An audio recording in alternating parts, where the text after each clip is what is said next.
Hey everyone, it's Zach, the broker of Zach Taylor Real Estate. Today, I want to help you take your sales to the next level, help you get more conversions, help you sell more things within your business.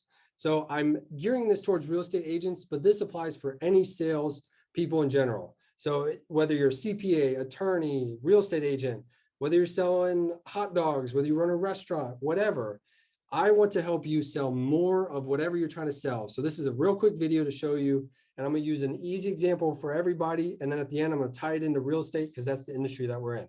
So too many people, when they're in sales, doesn't matter what you're selling, where people fall short is they focus on cost. They focus on cost first. So here's just a generic line. Hey, it is what it is. This is what it's cost. This is what I'm trying to sell. So many people focus on this. Hey, will you buy this for me for $50? Hey, I'm selling this service for whatever amount of money. We focus on the cost. And when we do that first, we're focusing on me. What is in it for me? How much money will I make? And that's all a person hears. Instead, we need to flip that. And we need to get over that cost by showing the value. We need to focus on the value first. People want to work with people. And if you value people, and if you help enough people get what they want, you can have everything you want. So instead, let's flip the script. Let's focus on value. So here's my example. Let's say, for example, we don't know each other, but I walk up to you and I have just a generic water bottle and it costs, I want to sell it to you for $10. I say, hey, I got this bottle of water. Will you buy it for $10? You're probably going to say no. Why? Well, the value is way down here. Why? Because we know a bottle of water, we can go to Costco and get one from a vending machine for like 50 cents. We can go to Kroger and get a whole pack of water for a couple bucks. I'm not going to pay $10 for a water bottle. But what if I say, hey, you've been walking for the past 10 minutes outside? Well, maybe we're getting closer because maybe we were jogging, or maybe we were walking, or we were sweating a little bit. We're getting a little dehydrated. We're getting thirsty. So we're getting closer to making that value worth the cost. Well, what if with that bottle of water that's $10, what if I say in your situation, you've been in a stadium, you've been watching a football game, and you've been in the stands in the sun in 90-degree weather for the past 2.5 hours. That's why stadiums can charge so much money. That's why drinks can be $10, $12, $15 for just a bottle of water or a single drink, or $20 for like a plate of nachos. It's because they've crossed over and they've not only added value, but they've added perceived value. Hey, if I buy this water bottle at the stadium, I don't have to leave. I've already paid a ticket to be here. I don't want to leave. So it's a convenience factor. I quench my thirst. It's really hot outside. It'd be cool and refreshing. It would help me enjoy the game for longer. So our perceived value has crossed over this cost threshold, and now people are making that sale. That's why stadiums across the world make probably billions of dollars in concession sales, because they're able to sell on that perceived value and it's worth the cost. Even though just on the street 2 seconds ago, when I said, hey, if I just approach you and try to sell you a $10 water bottle, you're probably gonna say no. But if we increase our perceived value to the consumer, and if we increase the overall value we provide to them, they're more likely to work with us despite the cost.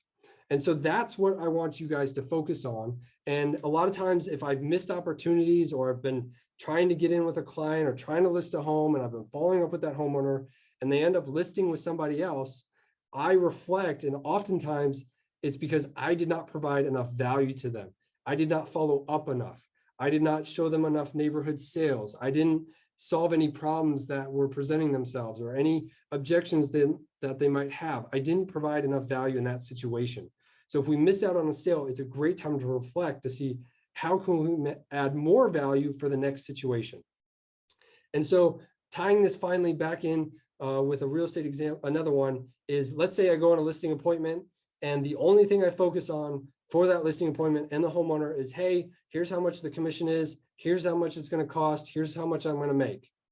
Probably not going to make that sale because we're dropping back under the value. There's no value there. Hey, I'm just going to pay you all this money, but what do I get for that?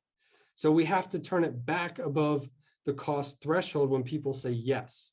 And so instead, what we can do is say, hey, I know you guys are considering making a move, listing this home. What's the biggest things you guys are focused on? Also, Another question you could ask is, hey, what is most important to you when looking for a real estate agent? What are you looking to get out of them?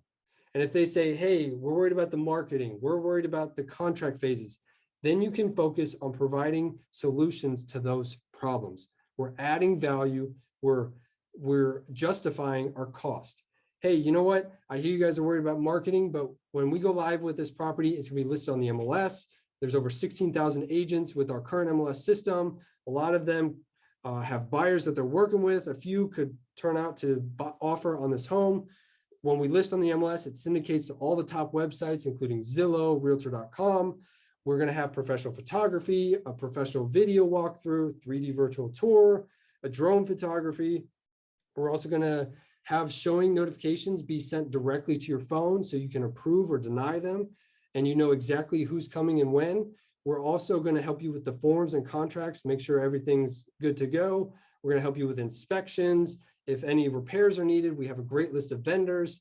We'll help with the appraisal and we'll help get you to closing. Does that sound good? Well, now we've added all these things that we're helping them with. And so when we finally have the cost talk or we bring that up, we're way up here in perceived value. So if you're ever struggling in your sales, you're ever trying to figure out how can I sell more of whatever product you're selling, oftentimes we need to look at how much value are we providing to people? How much opportunity does this help them? How much does this alleviate any pain points? How much can we overcome any objections? However we have to get up here is how you will sell more of whatever you're selling. Add more value to people's lives. And like I said, if you add enough people, if you have enough value for enough people, you can get everything you want. But focus on the people first. Don't focus on you with the cost. Focus on them. If you help enough people get what they want, you can get everything you want.